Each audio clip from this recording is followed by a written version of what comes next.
Okay dear, अस्सलाम वालेकुम, बिस्मिल्लाहिर्रहमानिर्रहीम। आज जो है हम डिस्कस करेंगे न्यूक्लियोटाइड के बारे में। लास्ट टाइम जो है हमने स्टार्ट किया था न्यूक्लियोटाइड, और न्यूक्लियोटाइड में हमने डिस्कस किया था मोनोन्यूक्लियोटाइड और डाई न्यूक्लियोटाइड जो है वो आज डिस्कस करेंगे। तो बेटा लेक्चर नंबर 9 में हम डिस्कस करेंगे अबाउट व्हाट डाई न्यूक्लियोटाइड।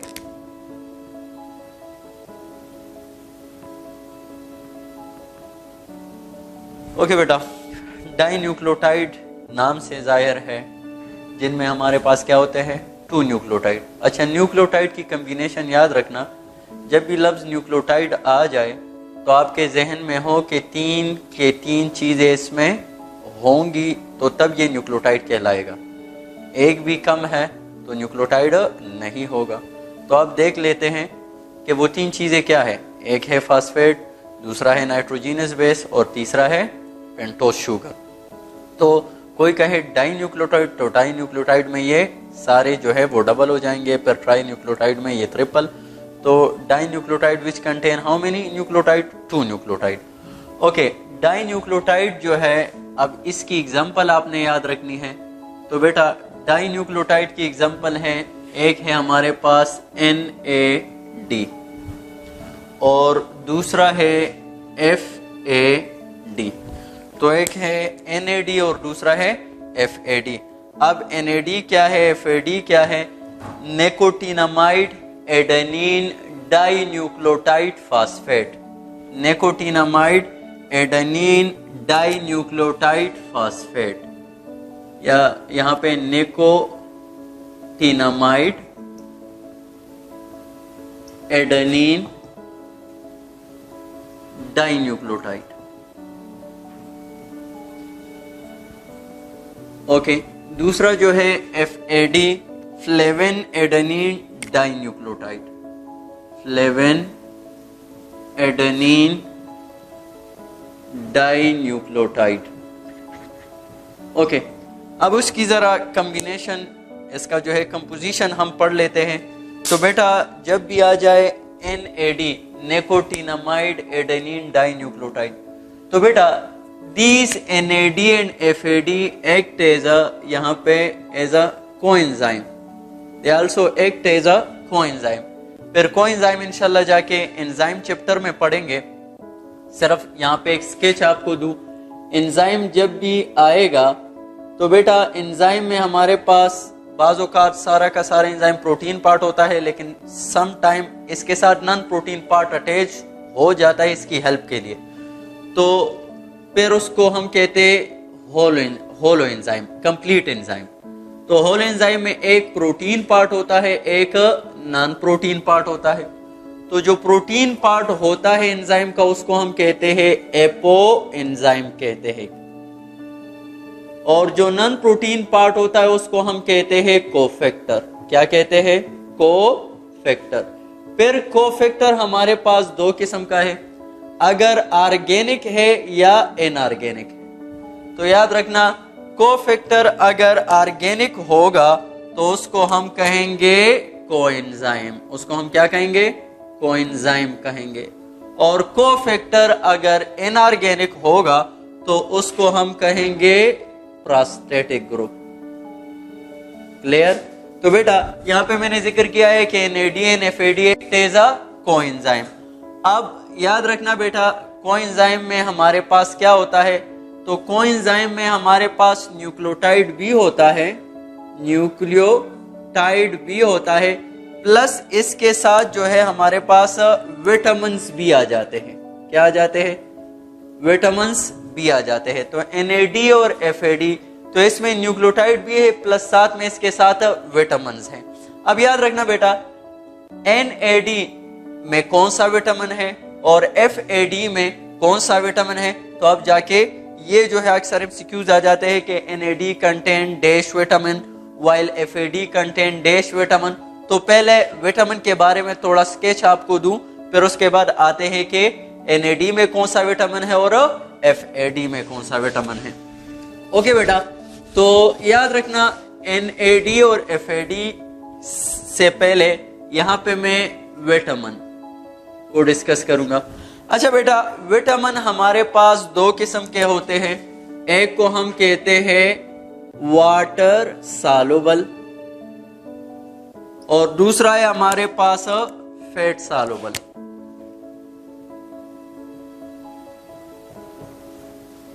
तो एक है वाटर सॉल्युबल विटामिन, दूसरा है फैट सॉल्युबल विटामिन।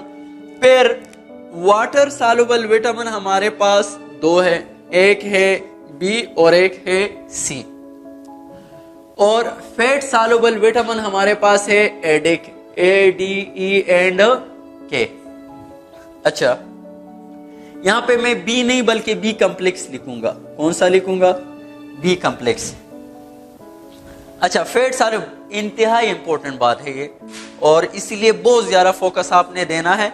इसको समझोगे तो फिर वो सारा आपके लिए आसान हो जाएगा। अच्छा, तो फैट सॉल्युबल जो विटामिन है ए को हम क्या कहते हैं? रेटिनॉल, डी को कैल्सिफेरॉल, ई को टोकोफेरॉल और के को मैनिडाइयान वगैरह। इसी तरह इसके लिए टर्म केमिकल नेम इस्तेमाल होते हैं। ए retinol, D calciferol, E tocopherol और के जो है हमारे पास मैनिडाइऑन। सही है, मैनिडाइयान। अच्छा, फिर कोई आपसे कहे सी, तो सी जो है हमारे पास, इसको हम कहते हैं एस्कॉर्बिक एसिड। क्या कहते हैं? Ascorbic acid. अच्छा, ये सारा किस्सा जो है वो हो गया। अब बी कॉम्प्लेक्स के बारे में बातें हैं, सिंगल बी नहीं बल्कि बी कॉम्प्लेक्स। तो अब हम जो है बी कॉम्प्लेक्स की तरफ आएंगे, उसमें किस्सा कुछ और है।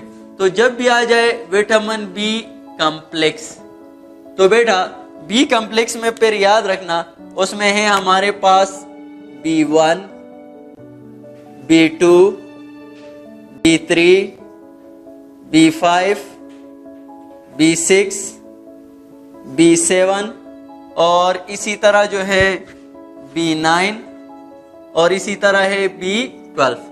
तो ये सारे जो है मिलकर ये क्या बनाते हैं? विटामिन बी कॉम्प्लेक्स बनाते हैं।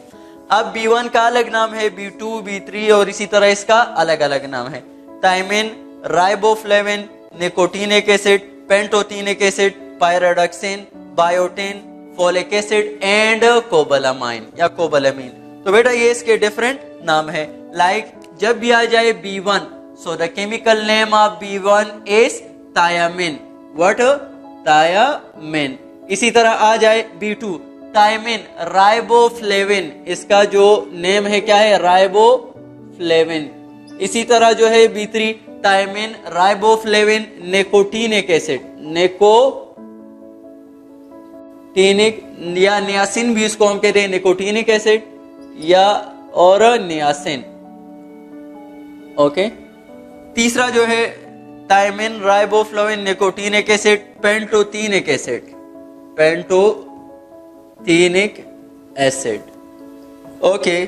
फिर B6, thiamine, riboflavin, nicotinic acid, pantothenic acid, pyridoxine, pyridoxine. और B7 हमारे पास है बायोटिन और B9 बायोटिन, फोलिक एसिड और B12 जो है कोबालामीन। अच्छा बेटा, इसमें सब आपने लिखना है नहीं लिखना, लेकिन सिर्फ एक काम की जो चीज है वो सिर्फ आपको बता रहा हूं। अब आते हैं NAD और FAD की तरफ वापस। तो ये सिर्फ बी कॉम्प्लेक्स, अब NAD और FAD। तो बेटा बोथ NAD अगर आ जाए MCQs, both NAD and FAD contain vitamin dash. तो अब क्या होगा?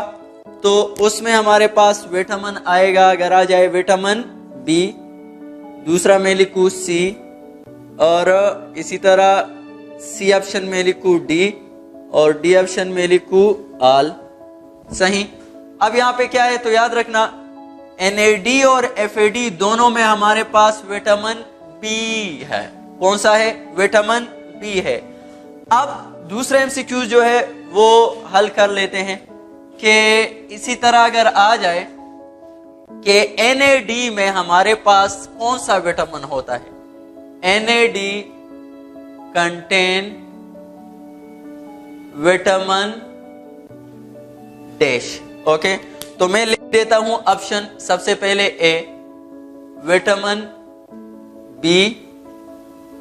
अच्छा, दूसरा ऑप्शन मैं लिख देता हूं सी, और तीसरा ऑप्शन में लिख देता हूं डी, और चौथा ऑप्शन में लिख देता हूं ए।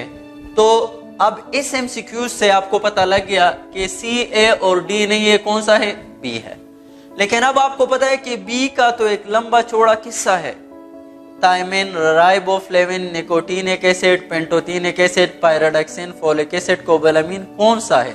तो फिर अगर मोर स्पेसिफिक आ जाए, NAD contain vitamin B dash, मैं इसको बी डैश कर देता हूं, और यहाँ पे मैं मुख्तलिफ लिख देता हूं B1, यहाँ पे मैं लिख देता हूँ B2, यहाँ पे मैं लिख देता हूँ B3, और यहाँ पे लिख देता हूँ लेट सपोज B5। अब इसमें देखेंगे कि कौन सा विटामिन है इसमें।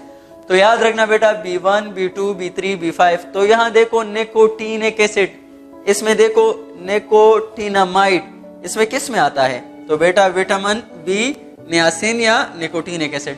तो यहाँ पे हमारे पास जो NAD में विटामिन है वो बी है, लेकिन कौन सा बी है? B3 हमारे पास करेक्ट होगा। कौन सा करेक्ट होगा?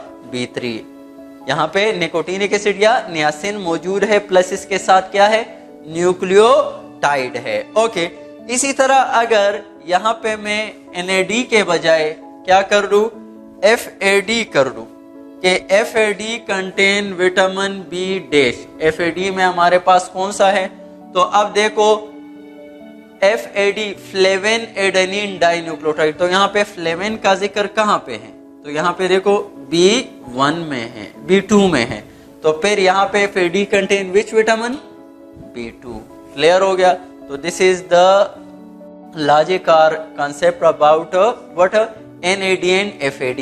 and NAD and FAD दोनों डाइन्यूक्लियोटाइड है, और ये हमारे पास एज अ कोएंजाइम एक्ट भी करते हैं, और इसमें क्या होता है? विटामिन होते हैं। कौन से विटामिन? तो विटामिन बी कॉम्प्लेक्स में से एक है। अच्छा, बी में फिर कौन सा है? तो NAD में B3 है और FAD में B2 है। क्लियर? ओके बेटा, next this is about what? This is about NAD and FAD dinucleotide. Okay बेटा, नेक्स्ट जो है हम पॉलीन्यूक्लियोटाइड को डिस्कस करेंगे। पॉलीन्यूक्लियोटाइड्स। ओके, तो बेटा पॉलीन्यूक्लियोटाइड हमारे पास दो है, एक है DNA और एक है RNA। Okay, what is the difference between DNA and RNA? Shortcut आपको बता दूं बेटा। तो DNA एब्रीवेशन इसका है डीऑक्सी राइबोन्यूक्लिक एसिड, वहां पे राइबोन्यूक्लिक एसिड। अच्छा बेटा, अब याद रखना, यहाँ पे जो हमारे पास पेंटोस शुगर है वो क्या है? डीऑक्सी राइबोज है, और यहाँ पे जो पेंटोस शुगर है वो क्या है? राइबोज है। क्लियर? अच्छा बेटा, दूसरी बात नाइट्रोजीनियस बेस। यहाँ पे जो नाइट्रोजीनियस बेसिस है हमारे पास, तो नाइट्रोजीनियस बेसिस में याद रखना DNA में हमारे पास क्या है? एडेनिन और गुआनिन और थायमिन और साइटोसिन। क्लियर है? एडेनिन हमेशा डबल बॉन्ड बनाएगा थायमिन के साथ, और गुआनिन हमेशा ट्रिपल बॉन्ड बनाएगा साइटोसिन के साथ। अब यहाँ पे जो नाइट्रोजीनियस बेसिस है तो वो है हमारे पास एडेनिन, गुआनिन, साइटोसिन, और थायमिन के बजाय क्या है? यूरासिल है। क्या है हमारे पास? यूरासिल है। ओके, दूसरा डिफरेंस ये हो गया। तीसरा डिफरेंस जो है हमारे पास, DNA जो है वो डबल स्ट्रैंड है, डबल स्ट्रैंड स्ट्रक्चर है। इसके क्या होते हैं? 2 स्ट्रैंड्स होते हैं, और RNA के हमारे पास क्या होते हैं? सिंगल स्ट्रैंड स्ट्रक्चर होता है। क्लियर? तो ये 3 मेन डिफरेंसेस आपने याद रखने हैं।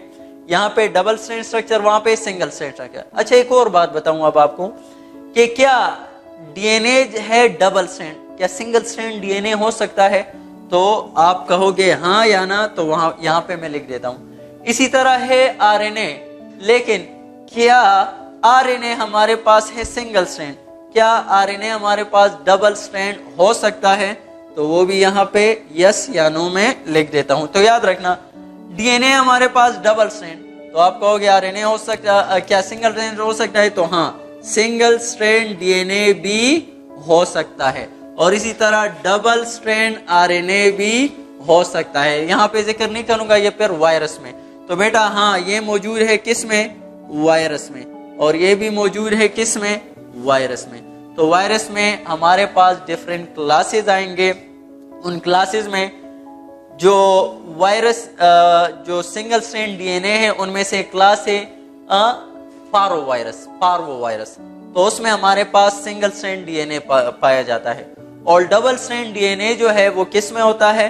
वो रियोवायरस एक क्लास है, उसमें पाया जाता है। सिर्फ आपने इतना ही याद रखना है कि कोई आपसे कहे डीएनए है डबल स्ट्रैंड, सिंगल स्ट्रैंड हो सकता है, उसे कहो हाँ वायरस में हो सकता है।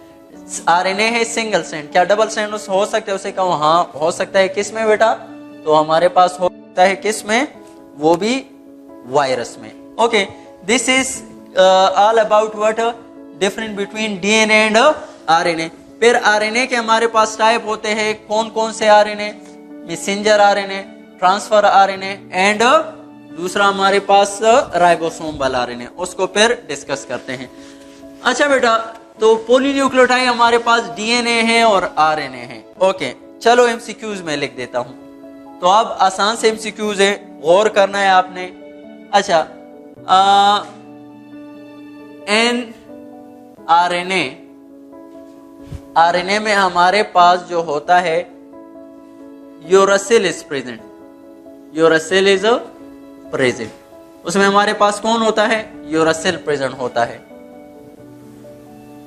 वाइल एंड डीएनए, जबकि डीएनए में इंस्टेड ऑफ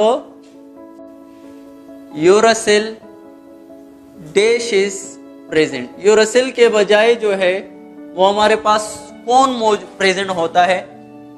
हम कहते हैं कि डीएनए और आरएनए में, अभी इससे पहले मैंने डिस्कस कर लिया डिफरेंट, कि वहां पे जो है नाइट्रोजीनियस बेस और इसमें नाइट्रोजीनियस बेसिस में फर्क है। तो चलो मैं लिख देता हूं ए थायमिन, बी में लिख देता हूं क्या बेटा? बी में लिख देता हूं साइटोसिन, सी में लिख देता हूं गुआनिन और डी में लिख देता हूं नन। तो बेटा इससे पहले आपने पढ़ लिया कि ए नाइट्रोजीनियस जो बेसिस है वो हमारे पास कितने हैं? तो बेटा अगर डीएनए की बात आ जाए और आरएनए की बात आ जाए, तो इससे पहले हमने पढ़ लिया कि यहाँ पे एडेनिन, गुआनिन, साइटोसिन और थायमिन, और यहाँ पे एडेनिन, गुआनिन, साइटोसिन और थायमिन के बजाय यूरासिल, तो इट्स मीन थायमिन। कौन सा है? थायमिन। तो ऑप्शन कौन सा आना चाहिए? ए, लेकिन ए ऑप्शन नहीं है, डी ऑप्शन, नन। क्यों? सरासर जो है यहाँ पे आपने लिखा भी हुआ है, सब कुछ है भी, फिर भी जो है हमें बेवकूफ समझ रखा है कि यहाँ पे नन ऑप्शन आएगा। तो बेटा असल में यहाँ पे स्पेलिंग की बात है, यहाँ पे स्पेलिंग की बात है। तो इससे पहले जब विटामिन में डिस्कस कर रहा था, तो विटामिन बी कॉम्प्लेक्स में अगर आपको याद हो, तो बी कॉम्प्लेक्स में जो B1 था उसको हम कहते हैं थायमिन। जो B1 है हमारे पास उसको हम क्या कहते हैं? थायमिन कहते हैं। तो B1, ये थायमिन असल में है विटामिन B1, इसीलिए कौन सा ऑप्शन? None option. और वो थायमिन जो नाइट्रोजीनियस बेस है वो उसका स्पेलिंग है थायमिन, वो वाई से आ रहा है, सही है। तो इसीलिए स्पेलिंग पर बहुत ज्यादा फोकस आपने देना है कि थायमिन अगर आ जाए तो इससे मुराद विटामिन B1, अगर IA और अगर Y आ जाए तो इससे मुराद नाइट्रोजीनियस बेस। क्लियर? ओके। दूसरी बात, जब भी लफ्ज आ जाए थायमिन तो याद रखना है, कोई आपसे कहे कि सबसे पहला जो विटामिन डिस्कवर हुआ था वो कौन सा था, तो आपने याद रखना है फर्स्ट डिस्कवर्ड विटामिन, ये हमारे पास फर्स्ट डिस्कवर्ड विटामिन है। तो बेटा ये चंद चीजें आपको मैं लिख दूं, फर्स्ट डिस्कवर्ड। तो अगर आ जाए फर्स्ट डिस्कवर्ड विटामिन तो आपने कहना है थायमिन।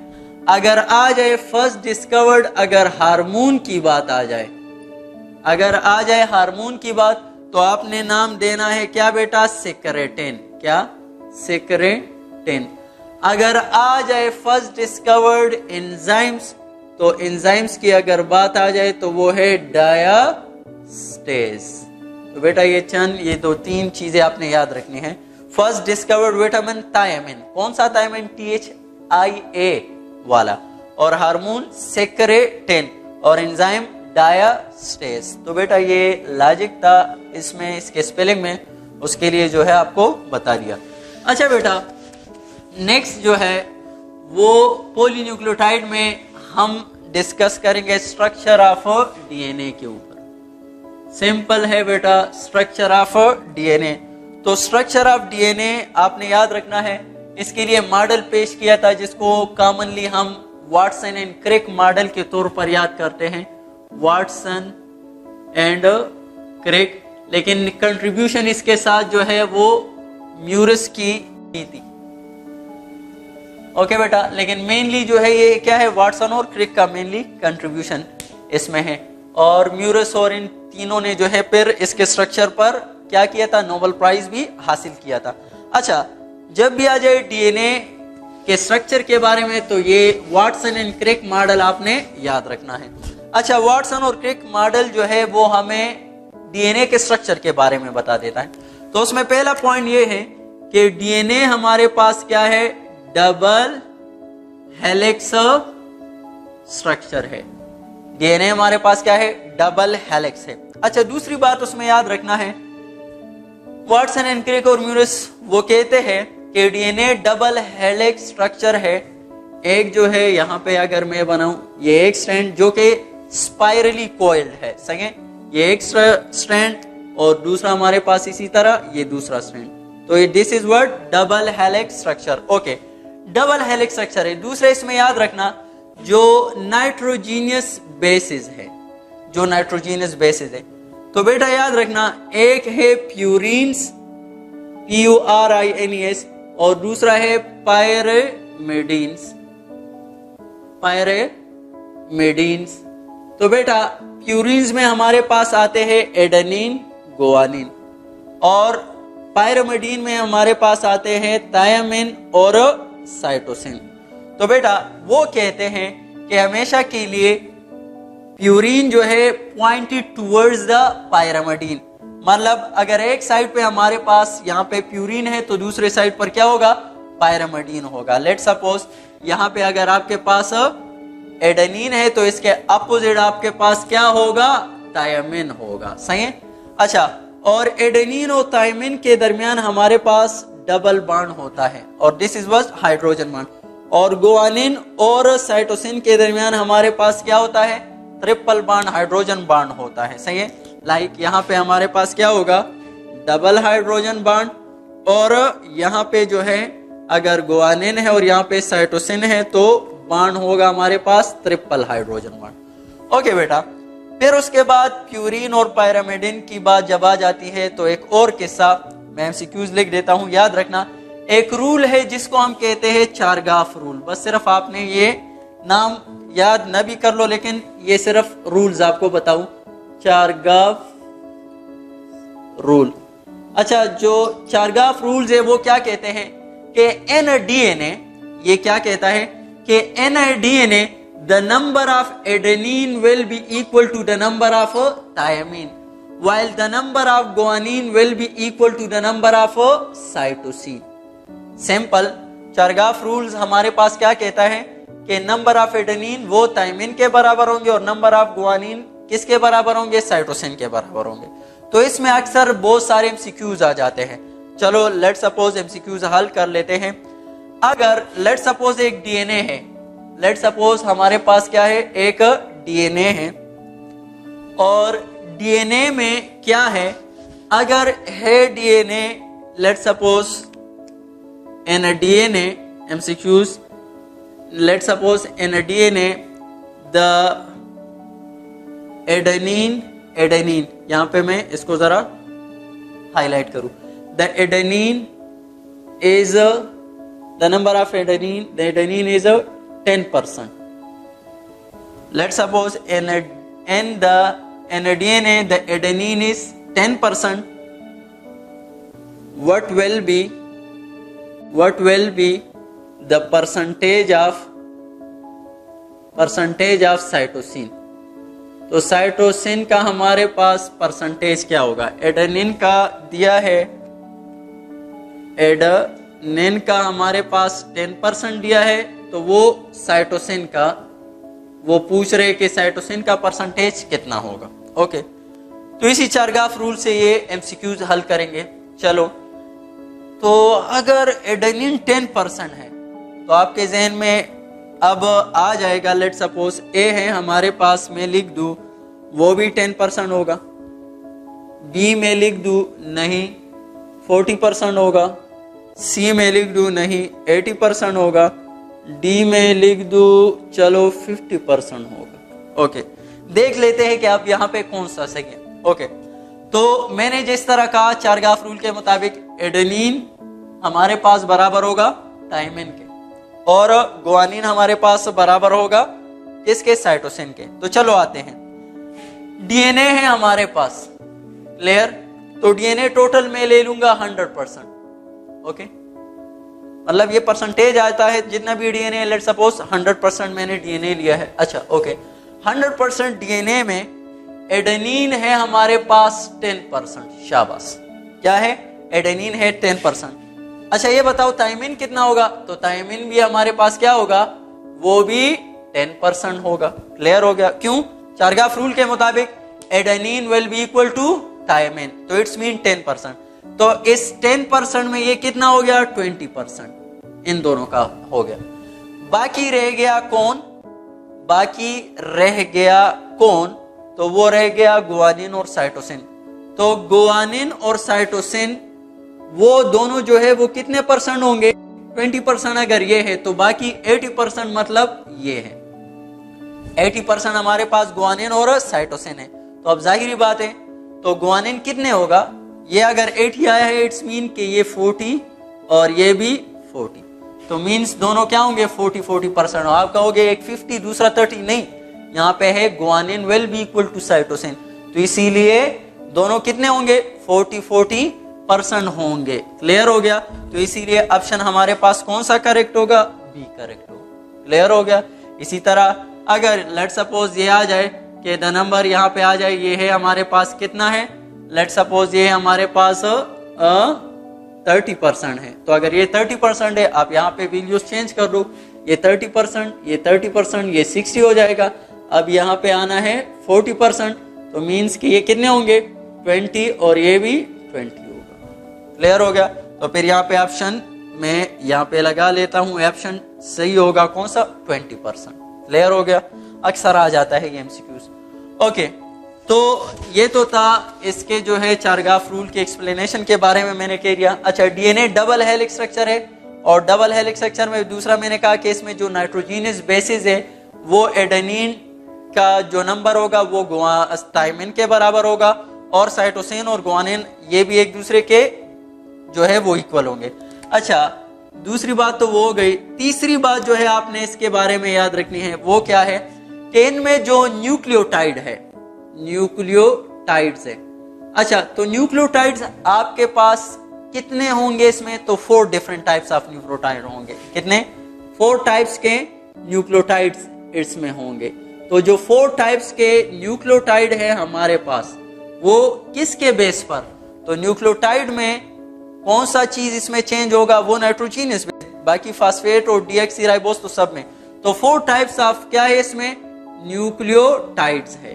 तो वो 4 types of nucleotide on the basis of what? On the basis of what? Nitrogenous base. तो अगर एडेनिन अटैच है तो उसको हम कहेंगे एडेनिन डीऑक्सी राइबो न्यूक्लियोटाइड। और अगर इसी तरह यहाँ पे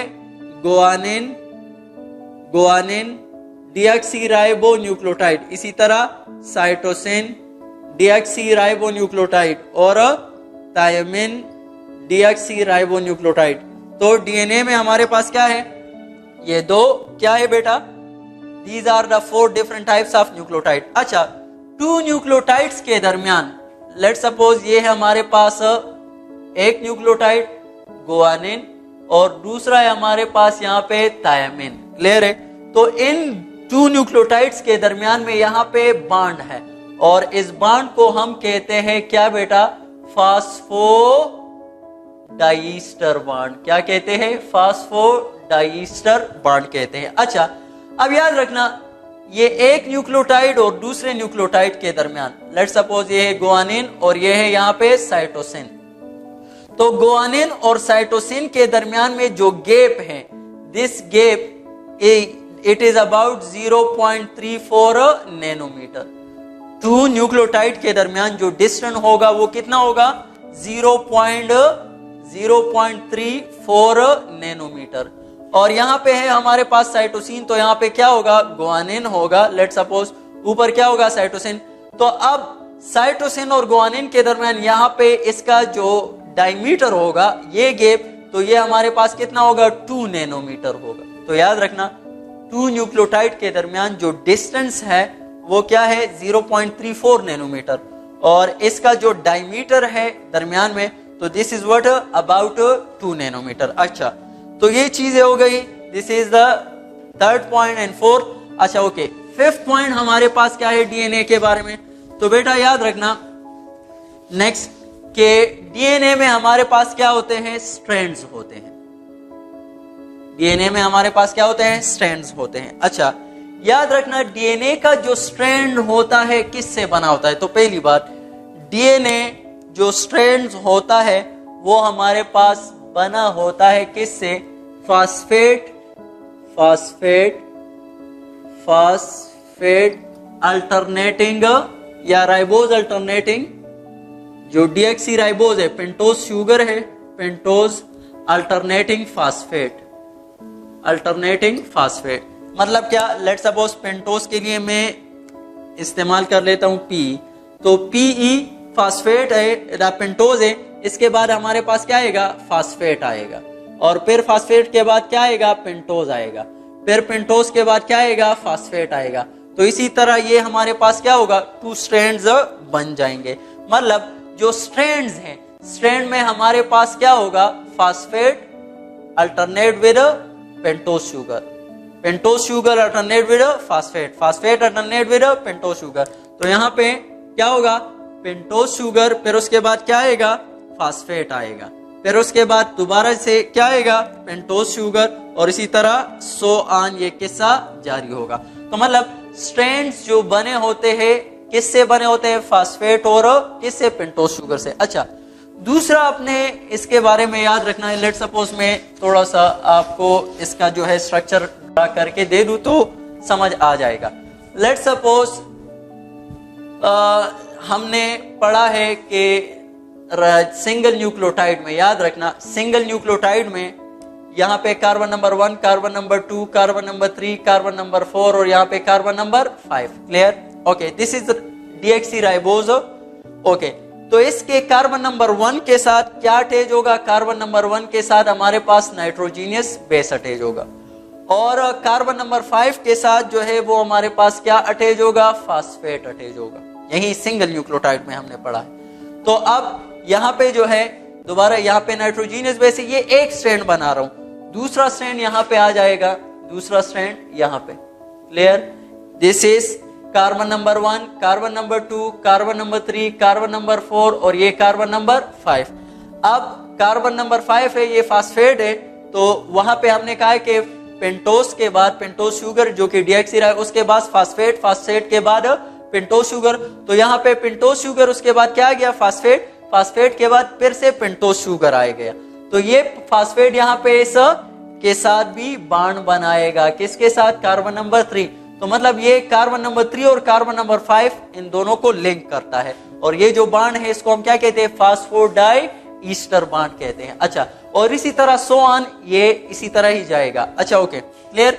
और नाइट्रोजीनियस बेस यहाँ पे होंगे दरमियान में, तो नाइट्रोजीनियस बेस यहाँ पे दरमियान में होंगे, और 2 स्ट्रैंड्स के दरमियान में जो बॉन्ड होगा वो हाइड्रोजन बॉन्ड होगा। 2 स्ट्रैंड्स के दरमियान में जो बॉन्ड होगा ये क्या, कौन सा होगा, हाइड्रोजन बॉन्ड। अच्छा बेटा, तो ये है स्ट्रैंड्स। स्ट्रैंड में पहली बात मैंने कही कि उसमें है pentose sugar alternate with phosphate, pentose sugar alternate with phosphate. अच्छा, दूसरी बात आपने याद रखनी है इसमें कि जो स्ट्रैंड्स है हमारे पास 2 स्ट्रैंड्स, टू किस्म के होते हैं, टू टाइप्स होते हैं। और स्ट्रैंड जो है रन्स एंटी पैरेलल, ये टू स्ट्रैंड जो है ये they runs antiparallel, antiparallel. जो टू स्ट्रैंड्स होते हैं दे रन एंटी पैरेलल। क्या मतलब एंटी पैरेलल? तो लेट सपोज अगर मैं इन टू स्ट्रैंड्स को लूं तो सबसे पहले चलो स्ट्रैंड हमारे पास दो है, एक है हमारे पास 3 to 5 प्राइम, ये 3 to 5 प्राइम क्या होता है, और दूसरा स्ट्रैंड है हमारे पास 5 to 3 प्राइम।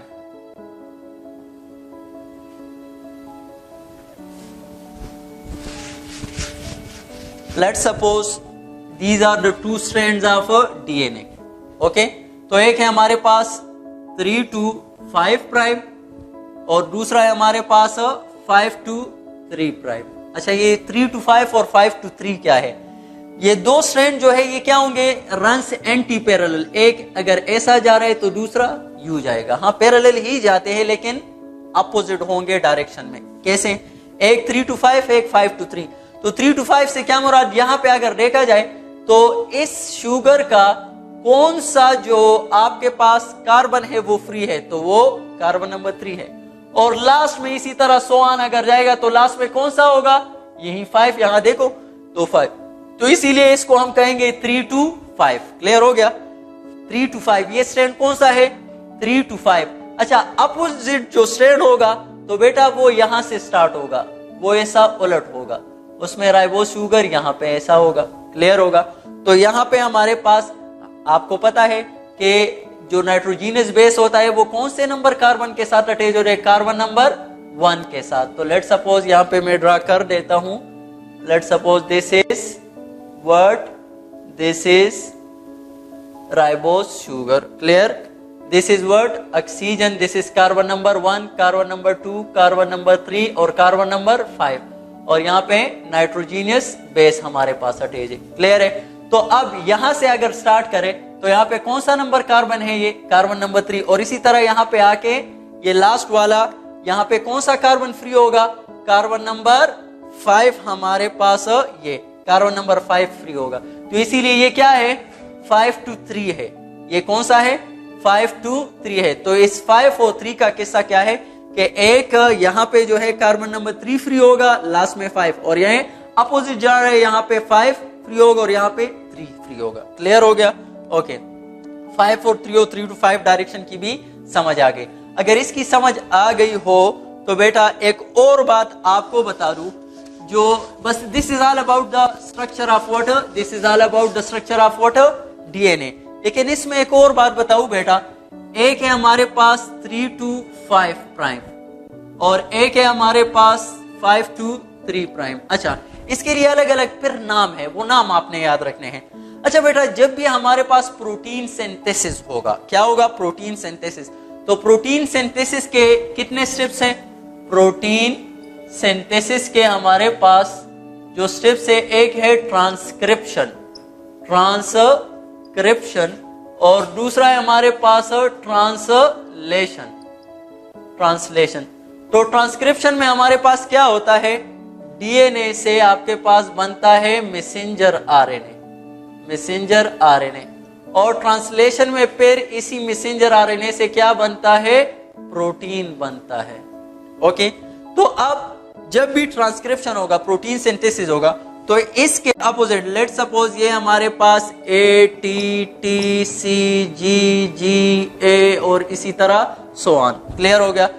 ये कोड है इसके ऊपर। तो अब इसके अपोजिट यहां पे हमारे पास क्या बनेगा? मैसेंजर आरएनए बनेगा। ये let suppose this is what? Messenger RNA.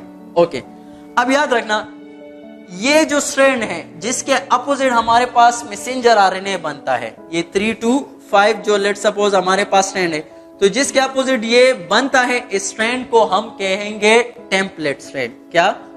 Template strand कहेंगे। ये हमारे पास act as a template. Okay, या क्यों टेम्पलेट, क्यों है सांचा? मतलब इसको देखकर ए के अपोजिट हमारे पास क्या आएगा? टी नहीं बल्कि यू आएगा, क्योंकि मैसेंजर आ रहे हैं। टी के अपोजिट क्या आएगा? ए आएगा, टी के अपोजिट ए, और सी के अपोजिट जी, और इसी तरह सो ऑन। तो ये हमारे पास टेम्पलेट स्ट्रैंड है। या इस स्ट्रैंड को हम कहेंगे क्या? इसको हम कहेंगे नॉन कोडिंग स्ट्रैंड। इसको हम क्या कहेंगे? Non coding strand. Non coding strand क्यों कहते हैं? क्योंकि इसका कोड और इसका कोड क्या है? मुख्तलिफ है।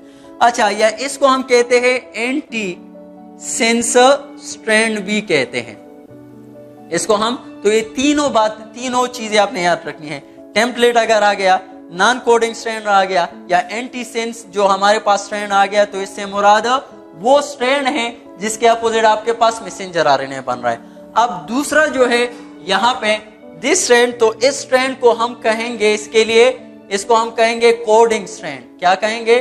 कोडिंग स्ट्रैंड कहेंगे। क्या कहेंगे? Coding strand.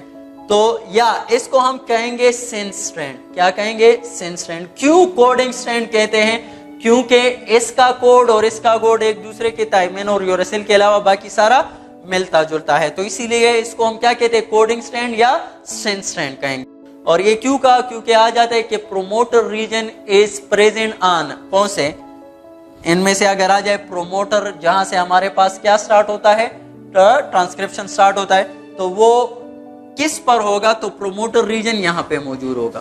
प्रोमोटर रीजन जो है वो हमारे पास कोडिंग स्ट्रैंड पर मौजूद होता है, नॉन कोडिंग स्ट्रैंड पर नहीं। पर सेकेंड ईयर में इंशाल्लाह इसकी और भी वजाहत होगी, लेकिन आपको पता होना चाहिए कि स्ट्रैंड हमारे पास कितने हैं? 2 किस्म के जो है 2 टाइप्स ऑफ स्ट्रैंड है। एक को हम कहते हैं 3 to 5। 3 to 5 क्यों कहते हैं बता दिया, और इसी तरह 5 to 3 क्यों कहते हैं वो भी आपको याद होना चाहिए। This is all about the structure of DNA. Okay, next जो है फिर आरएनए में भी बस यही सारी बातें हैं, लेकिन आरएनए में आपने याद रखना है कि आरएनए में चूंकि सिंगल स्ट्रैंड है, तो ये क्या होगा? ये बॉन्डिंग वगैरह जो दूसरे स्ट्रैंड के का मैंने जिक्र किया है ये नहीं करोगे। बाकी जो डीएनए के मॉडल में जो सब कुछ बता दिया वो सारा आरएनए के बारे में भी है। अच्छा, फिर उसके बाद जो है जब आरएनए का जिक्र हो गया, तो बेटा आरएनए की याद रखना, आरएनए में हमारे पास 2 टाइप्स है। एक है मैसेंजर आरएनए, एक है ट्रांसफर आरएनए, और एक है राइबोसोमल आरएनए। अच्छा बेटा, जब भी आ जाए आरएनए, तो आरएनए के लिए याद रखना, एक प्रोकैरियोट में हमारे पास आरएनए होता है, एक यूकैरियोट में आरएनए होता है। प्रोकैरियोट में और यूकैरियोट में। तो बेटा आरएनए को बनाने के लिए क्या रिक्वायर्ड होता है? एंजाइम रिक्वायर्ड होता है, और उसको हम कहते हैं आरएनए पॉलीमरेज। क्या कहेंगे? तो बेटा प्रोकैरियोट में भी यही तीनों टाइप्स होते हैं, और यूकैरियोट में भी यही तीनों टाइप्स होते हैं। चलो मैं RMT, ribosomal RNA, messenger RNA, और यहाँ पे भी RMT, यहाँ पे भी। लेकिन इन दोनों में एक फर्क है। फर्क क्या है कि याद रखना, मैसेंजर आरएनए, ट्रांसफर आरएनए और राइबोसोमल आरएनए, इन तीनों के लिए प्रोकैरियोट में एक ही एंजाइम है, और उसको हम कहते हैं आरएनए पॉलीमरेज। क्या कहते हैं? RNA polymerase. मतलब एक ही एंजाइम है, वो राइबोसोमल आरएनए को भी बनाता है, वो मैसेंजर आरएनए को भी बनाता है, और वो ट्रांसफर आरएनए को भी बनाता है। अच्छा, लेकिन यूकैरियोट्स में इसका किस्सा अलग है। यहाँ पे राइबोसोमल आरएनए को बनाने के लिए जो एंजाइम होता है उसको हम कहते हैं आरएनए पॉलीमरेज 1। तो आरएनए पॉलीमरेज 1 जो है वो क्या बनाता है? आरएनए पॉलीमरेज 1 राइबोसोमल आरएनए बनाता है। आरएनए पॉलीमरेज 2 जो है वो कौन बनाता है? मैसेंजर आरएनए बनाता है। और आरएनए पॉलीमरेज 3 जो है वो कौन बनाता है? वो ट्रांसफर आरएनए बनाता है। तो आपको पता होना चाहिए कि what is the difference between messenger RNA, transfer RNA and ribosomal RNA and prokaryote and eukaryote. तो आपको पता होना चाहिए कि प्रोकैरियोट में इन तीनों के लिए एक एंजाइम है, जबकि यूकैरियोट में हर एक के लिए अलग अलग एंजाइम है। राइबोसोमल आरएनए इसको बस RMT के तौर पर आपने याद रखना है। तो R से मुराद राइबोसोमल आरएनए, उसके लिए 1, M से मुराद मैसेंजर आरएनए, उसके लिए 2, पॉलीमरेज 2, और इसी तरह जो है 3 के लिए आरएनए पॉलीमरेज 3 हमारे पास है। ओके बेटा, तो ये तो था आरएनए के बारे में। अच्छा, आरएनए में मैसेंजर आरएनए क्या करता है और राइबोसोमल आरएनए क्या करता है और ट्रांसफर आरएनए क्या करता है। तो उसका रोल जो है वो हम डिस्कस करेंगे प्रोटीन सिंथेसिस में। तो प्रोटीन सिंथेसिस यहाँ पे अभी डिटेल नहीं, इंशाल्लाह फिर सेकंड ईयर में जो चैप्टर है क्रोमोसोम एंड डीएनए वहां पे इसको डिस्कस करेंगे। तो अगर आ जाए प्रोटीन सिंथेसिस, तो प्रोटीन सिंथेसिस का मैंने बता दिया, एक है ट्रांसक्रिप्शन और दूसरा है ट्रांसलेशन। तो बेटा ट्रांसक्रिप्शन में क्या होता है, डीएनए से हमारे पास जो आरएनए बनता है, यहाँ पे हमारे पास मैसेंजर आरएनए बनता है और ये मैसेंजर आरएनए फिर जाके ribosome, let's suppose this is what ribosome. तो फिर क्या होता है, ये राइबोसोमल आरएनए को फिर मैसेज प्रोवाइड करता है और वो मैसेज कहां से लाता है, डीएनए से लाता है। तो यहाँ पे ये मैसेंजर आरएनए आके आ जाता है और ये मैसेज लाता है, इस वजह से इसको हम क्या कहते हैं, मैसेंजर आरएनए कहते हैं। किससे, डीएनए से। अब ये मैसेज को रीड करने के लिए जो इसमें एंजाइम मौजूद है, तो इसमें जो एंजाइम मौजूद है वो है राइबोसोमल आरएनए। तो इसको राइबोसोमल आरएनए क्यों कहते हैं, क्योंकि वो राइबोसोम में मौजूद है, तो वो उसको रीड करेगा। फिर उसके बाद जो है इस मैसेज को रीड करने के बाद उसके लिए क्या, क्योंकि इसमें मैसेज है किसके बारे में, प्रोटीन के बारे में, और प्रोटीन किससे बना होता है, अमाइनो एसिड से बना होता है।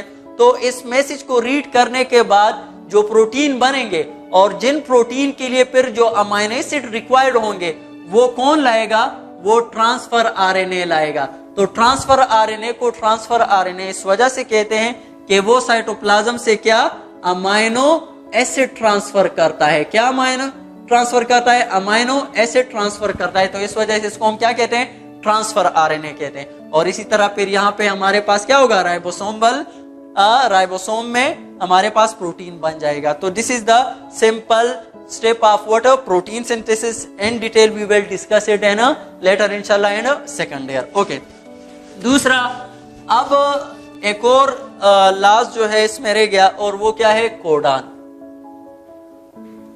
ओके, तो कोडान जो है क्या है, सबसे पहले अगर आपको बता दूं कोडान के बारे में, तो कोडान बेटा क्या है, a triplet of 3 nucleotide is called what, codon. A triplet of 3 nucleotide is called codon. Codon हमारे पास क्या होते हैं, कोडान जो है ट्रिपलेट ऑफ 3 न्यूक्लियोटाइड है। लेट सपोज मेलू AUG। तो अब यहाँ पे अगर देखा जाए, एक है एडेनिन, दूसरा है यूरासिल और तीसरा है गुआनिन। तो यहाँ पे AUG से मुराद सिर्फ एडेनिन, ये तो मैं नाइट्रोजीनस बेस से जिक्र कर रहा हूँ। ये जो है हमारे पास ये क्या है, ये वो न्यूक्लियोटाइड है जिसमें क्या है, एडेनिन हमारे पास नाइट्रोजीनस बेस है, और ये जो है वो न्यूक्लियोटाइड है जिसमें यूरासिल हमारे पास नाइट्रोजीनस बेस है, और ये जो है हमारे पास वो न्यूक्लियोटाइड है जिसमें हमारे पास क्या, गुआनिन जो है act as a nitrogenous base. तो a triplet of 3 nucleotide is called what, codon. अच्छा, फिर कोडान के बारे में याद रखना है कि कोडान जो है हमारे पास कोड करते हैं, अ triplet of 3 nucleotide but which code for a specific amino acid, जो कि स्पेसिफिक अमाइनो एसिड को कोड करते हैं, तो उसको हम क्या कहेंगे, कोडान कहेंगे। तो ईच कोडान जो है वो स्पेसिफिक होगा for a specific amino acid. So how many different types of amino acid we have 20 different type of amino acid. तो अमाइनो एसिड हमारे पास है 20 डिफरेंट अमाइनो एसिड है। अब अगर अमाइनो एसिड है 20, तो इसके लिए कोडान कितने होंगे, तो याद रखना अमाइनो एसिड है 20, लेकिन इसके लिए कोडान है हमारे पास 64 कोडान है। और याद रखना out of 64 codon there are only 61 codon which code for amino acid. याद रखना कि 64 कोडान में सिर्फ 61 जो है वो हमारे पास अमाइनो एसिड के लिए कोड करते हैं, बाकी जो 3 कोडान्स हैं तो उसको हम कहते हैं स्टॉप कोडान। क्या कहते हैं, स्टॉप कोडान।